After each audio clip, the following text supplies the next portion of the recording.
LBT विरोधी बंद प्रकरणी शहरातील 200 व्यापाऱ्यांना जिल्हाधिकाऱ्यांनी नोटिसा बजावल्या आहेत। जिल्हाधिकाऱ्यांनी आज शहरातील 200 व्यापाऱ्यांना नोटिसा बजावल्या आहेत। एलबीटी विरोधातील बंद चालू ठेवून जीवनावश्यक वस्तूंची टंचाई निर्माण केल्यास कडक कारवाईची तंबी त्यांनी व्यापाऱ्यांना दिली। त्यासाठी 30 पथके नेमण्यात आली आहेत। एलबीटी विरोधातील बेमुदत बंद व्यापाऱ्यांनी आणखीनच कडक केला।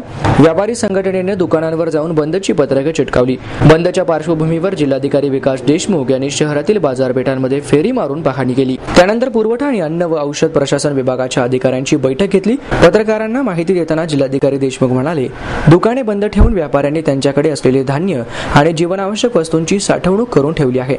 हा साठा लोकांना तात्काळ उपलब्ध करून दिला पाहिजेत।